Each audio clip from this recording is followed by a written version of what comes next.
If you like content like this, please remember to like, comment, and subscribe. Last time, the inmates sought to locate and rescue their captured comrades. While Mikey was easy enough to locate, Alex was deep behind enemy lines, in their hands. Their mission was difficult, but they rescued him all the same. Unfortunately, this involved a direct confrontation with Warden Ray and his lieutenants. This would likely accelerate their going to war with the Warden. As all the others prepare for a coming battle, Peter heard something familiar. Just back where they came from. What happens next? Well, now you can find out. Sleepwalkers of Night Realm. Written and read by storyteller B.J. Foltz. Chapter 15. Not my idea of a family reunion. Well, it didn't take long for me to run out of there. This was the first thing I recognized ever since this insanity began. And it sounded like it was in trouble. Without even waiting for the others or telling them what was going on, I grabbed my bat and ran out. "Pete, what the heck?" I heard Wendy shout after me, but I didn't stop to explain. I got out of the building and saw a group of sleepwalkers shuffling along, mumbling their usual non sequiturs. But they were pursuing someone. A little girl looking about 7 or 8 and wearing an oversized t-shirt. Her voice reminded me of something, but that had to be put on hold for now. All that mattered was someone was in trouble and I could save her. "Draw!" I said, winding up my bat. The card suits began flashing before my eyes, landing on a green club.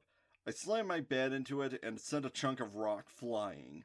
It sailed right over the girl's head and hit the sleepwalkers, sending them sailing. The girl looked around, shocked at this sudden happening. She saw me and immediately ran over. I saw that she had long dark hair and bright blue eyes. She was becoming more and more familiar, but I couldn't quite place her name. Then she suddenly jumped at me. "Big brother!" she exclaimed, tackling me in a tight hug. Not expecting that, the sheer force and surprise made me recoil, almost bowling me over. "What?" I asked. Then it hit what she called me, and everything began flowing back. Why was she familiar? She was my little sister. You're Shannon? "Who else could I be?" the girl asked, beaming at me. "You saved me! You're a hero! Thank you, thank you, thank you, thank you, thank you, thank you, thank you!" Memories began flowing back to me. I had been losing them ever since this started, but this felt like a new rain in an empty well, refilling them just a little. Her face, her name, how she seemed to hero worship me, helped get me my bike on my 10th birthday, was an emotional support during high school, was calling me up for support after my divorce. Immediately, my arms wrapped around her and tightly hugged her as well. "Shannon! Aren't you a sight for sore..." It was the sound of unintelligible groaning that reminded me that the sleepwalkers were still there, looking for food, and likely about to turn into nightmares. I put a hand on her head and ushered her off as I raised my bat. "Stay back, I got this." "No, let me," Shannon said. "You've done enough, hero guy, but now it's time for hero gal!" "Really? That's what you went with?" I said as the sleepwalkers froze, sniffing the air. I prepared myself for their attack, but... "Eat this!" Shannon said, thrusting out her fist. Suddenly something extended from her hand, something dark and in a vague hand shape. It rose from the ground and slammed into the sleepwalkers, wrapping them up before tossing them into the air like baseballs, landing somewhere far away with a series of faint thuds and crunches. "Strike 3! You're out!" I only stared in abject shock. Had my little sister just done... that? She had a dream piece and could do... that? "So, you impressed?" she asked cheekily. I brought Shannon back in and introduced her to the others. They were a bit wary, but waited until I finished telling the story. All the while, she kept my hand on her shoulders. Mikey, Wendy, and Alex listened to this intently. Tiger was clearly not interested, looking around for anything to do, not helped by Mia and Trisha tugging on his arms, while Candace was looking at her nails while filing them with one of her shivs. "And that's when I came here," I said. So, you just happened to show up, Wendy asked. And you had a dream piece all along? I call it dancing shadow. Shannon smiled while striking a dramatic pose. I have to say, though, I'm curious, Alex said. What's your reason for being out here, and why didn't you show up before now? It's a long story, Shannon said. Got nowhere else to go, Mikey commented. Well, I was here just... wanna say the day before this, 'cause what's time here? It's weird, Shannon said. I was visiting Peter, emotional support, let him know he's got someone on the outside who cares. You know, good family things. I left to drive off, but, well, I forgot that I left my car on, so had to wait for a tow. Got delayed for a while, and then, she gestured to herself, indicating that no explanation was needed. Then the warden and his band of not inmates came by. Only alternatives were nothing or getting eaten by those weird people. Sleepwalkers, I think you call them. He handed out these bits of chocolate, and mine is called Dancing Shadow. It lets me control darkness. Wait, you're with Ray? Tiger asked, suddenly snapping to attention. I was. Got a little too control freakish, and I only just got out, Shannon explained.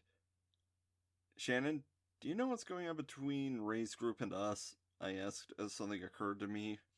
Yeah, he's just about ready to go to war with you, Shannon said. If you were in his group, then you could see what he's up to. Who his inner circle is, what we're up against, I said. Yes, yes, and yes, Shannon beamed, holding up a finger with every yes. I smiled, but Wendy grabbed my arm, saying, Peter, can we talk for a minute? Alone? Sure, I guess, I said. Shannon shot Wendy a dark look as the regressed psychiatrist led me out the door into the hallway. So, what's this about? It's your sister. I don't trust her, Wendy said. We're going to war with Ray, and then she just conveniently shows up, able to toss sleepwalkers around like nothing. And think about everything that's happened. Can you really trust anyone who claims to know you when our memories are fading? I looked Wendy in the eye, at first feeling a little indignant. How could she doubt my own sister? Why could she even think that Shannon wasn't the best person ever? I was preparing to verbally incinerate her then and there. Then I remembered she never knew Shannon. Our worlds never met before they suddenly crashed into this strange one called Night Realm. I took a heavy breath and counted to 10 in my head. Wendy. I clearly remember her. It's like I forgot specifics, but seeing her cleared most of them up, I explained, trying to sound calm. Besides, we're not in a good position to turn away someone who could be a useful ally. Mia and Trisha still don't have dream pieces. Ray's got a lot more than us, and they have dream pieces too. Wendy looked me in the eye. I was reminded of earlier when I hit her, and part of me wanted to repeat that, but I restrained myself. She seemed ready to start chewing me out again, but she didn't. I don't trust her, Peter. But I trust you, she said with a heavy sigh. If you vouch for her, I'll accept that much. Oh, okay, I said, sounding perhaps a little too relieved. But if anything happens, I will go after her, Wendy said. That's why I keep folks like you around, I said. We snickered in agreement. I then burst out laughing. Look at us! Probably look like a bunch of grade schoolers who put a whoopee cushion on the teacher's chair.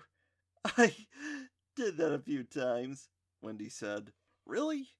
You? I had you pegged as the teacher's pet, the kid every teacher would love to have in their classroom. I was. That's why I got away with it, Wendy said, before whispering conspiratorially. No one suspects the star student. And then we burst out laughing again. I think we needed something to laugh at. Lord knows I did. Everything that happened, was happening, and was going to happen loomed over us darker than the night sky. I was rolling on the ground, laughing my head off. Wendy had burst into a fit of giggles. When the mirth began to die down, she hiccuped. Dang it! I thought I was over that, she said before laying on an edible. I didn't say anything, just breathed heavily. She gave me a look that said she'd try to clobber me if I tried saying anything. But when she hiccuped, I thought was, well, adorable.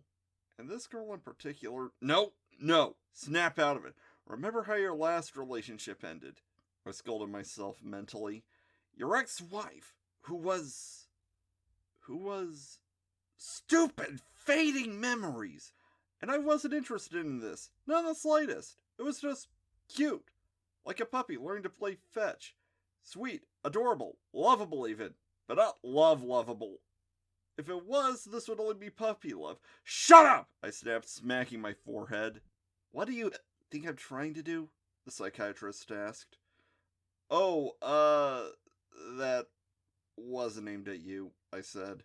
I told her I wasn't interested earlier, and I was sticking to that. Hey, Pete, Mikey says as he opened the door. Alex, Tiger, and his sis are planning our next move, and I'm wondering what the heck you two are doing. Professional stuff, Mikey, Wendy said, straightening her hair and walking back inside. That's all you need to know. Also, you never heard that. Yeah, just professional stuff, I said, walking after her. I thanked God or whatever it was that ran this world for Mikey. He just saved me from something unbearably awkward.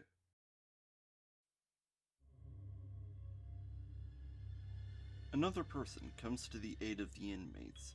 However, it looks as if it could bring in some tension within the group. As it stands, they are unified. But for how long? Find out what happens next in Chapter 16 of Sleepwalkers of Night Realm.